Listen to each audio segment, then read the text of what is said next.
오늘은 비문학 원서를 읽는 방법에 대해서 구체적으로 이야기 나눠드릴게요. 저번 영상에서 정독과 다독에 대해서 이야기 나눴는데요. 아직 그 영상 보지 못한 분은 꼭 가서 먼저 보고 오셔서 지금 영상 시청해 주시면 좋을 것 같습니다. 제가 다독보다 정독을 강조한 이유는요.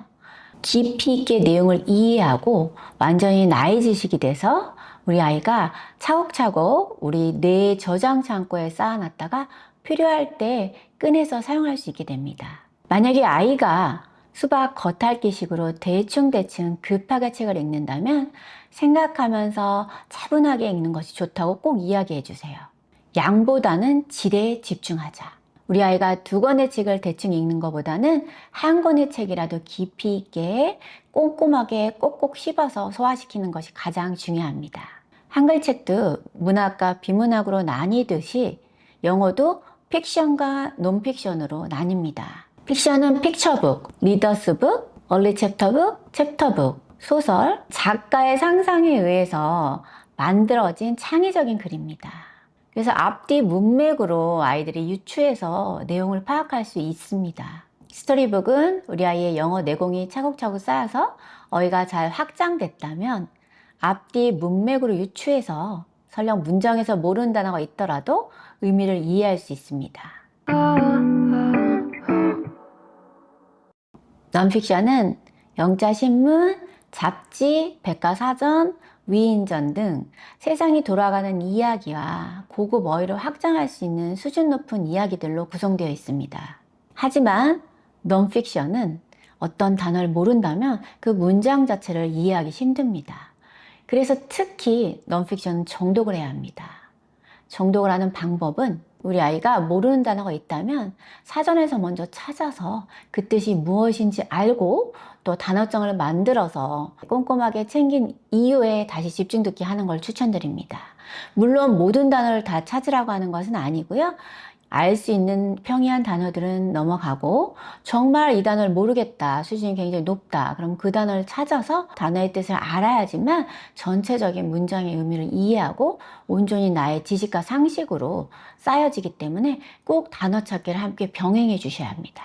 넌픽션 자체가 재미도 없는데 아이들에게 단어를 찾으라 그러면은 지루해하고 싫어할 수 있습니다. 그래서 어머님들이 해줘야 될 일이 있는데요. 이때 엄마가 단어를 같이 찾아준다든지 단어장을 엄마가 좀 만들어주면서 아이는 머릿속에 그 단어를 알고 넘어가게 해주는 것이 가장 중요한 포인트고요. 여기에서 단어 스펠링을 암기시킨다거나 이렇게 완벽하게 하려고 하지 마세요. 그러면 넌픽션에 대한 반응이 더욱 안 좋아지고 흥미를 떨어뜨릴 수 있기 때문에 그냥 이 단어가 무슨 뜻인지 가볍게 보고 넘어가면서 여러 번 빈도수를 높여서 반복해서 읽으면서 자연스럽게 그 단어를 들으면 아이가 이 뜻이구나를 알게 해주는 것이 더 중요합니다. 어머님들이 넌픽션이 중요하다고 하니까 넌픽션 위주로 자꾸 책을 읽히려고 하는데요. 그러다 보면 우리 아이가 흥미가 떨어질 수 있고 원서 자체를 거부할 수 있기 때문에 오늘 비율 제가 딱 정해 드릴게요. 픽션과 넌픽션 비율은 6대4가 적당합니다. 그러니까 10권의 책이 있다면 6권은 픽션, 4권은 넌픽션 이렇게 구성해 주시면 가장 이상적이고요. 그런데 우리 아이는 너무 넌픽션을 싫어해요. 그렇다면 7대3으로 조율해도 괜찮습니다. 물론 넌픽션을 많이 읽으면 좋지만 아이가 거부하고 재미없어 하면은 제대로 소화할 수 없기 때문에 그 비율을 딱 지켜주시는 것이 가장 중요합니다. 넌픽션을 읽혀야 되는데 거부하는 아이들은 그럼 어떻게 해야 할까요? 이 아이들이 넌픽션을 특히 재미없어 하는 이유는 어휘 수준이 확장이 안 됐기 때문입니다. 그래서 한글책 어휘 수준을 먼저 확장시킨 이후에 넌픽션을 접해주는 것이 중요한데요. 예를 들어 링컨에 대한 위인전이라면 링컨에 대한 한글책을 먼저 읽힌 이후에 원서를 읽혀주세요. 이런 정보가 하나도 없는 상태에서 그냥 넌픽션을 읽으라 하면 아이는 너무나 재미없고 무료합니다. 그래서 집중하지 못하고요. 그럼 우리 어머님들은 또 집중하라고 하시는데, 그래서 중요한 것은 한글책으로 배경과 지식을 깔아주고 난 이후에 원서를 읽혀주는 것이 넌픽션에서 중요한 포인트입니다. 코칭하다 보면은 넌픽션을 특히 좋아하는 아이들이 있는데요. 이 친구들은 한글책, 비문학을 많이 읽은 친구들입니다. 그래서 너무 넌픽션만 읽으려고 해서 또 픽션을 좀 읽으라고 권해주기도 하는데요. 이 아이들의 어휘 수준은 굉장히 높습니다. 넌픽션 원서 몇 권 제가 추천드릴게요. National Geographic, BBC Earth, Who Would Win, Who Was, 기타 등등 많은 책들이 있는데요. 어머님이 직접 아이하고 도서관에 가서 확인해보고 좋아할 만한 책을 먼저 시작하세요. 우리 아이가 한글책 비문학은 전혀 읽으려고 하지 않아요. 이런 질문을 제가 가끔 받는데요. 이런 경우에는 아이에게 읽으라고 강조하실 필요 없습니다. 그냥 엄마가 수시로 비문학 책을 읽어주시면 됩니다. 매일 꾸준히 짧은 기사라도 엄마가 계속 읽어주다 보면은 우리 아이가 그 안에서 고급 어휘가 확장되고 생각보다 비문학 파트 또 신문 기사도 재미있네 이렇게 느끼게 되는 순간이 있습니다. 그래서 꾸준히 지속하면서 매일 하나의 기사씩이라도 읽어주는 것이 중요하고요. 만약 하루에 하나의 기사를 읽어준다면 365개의 기사를 아이가 알게 되는 겁니다.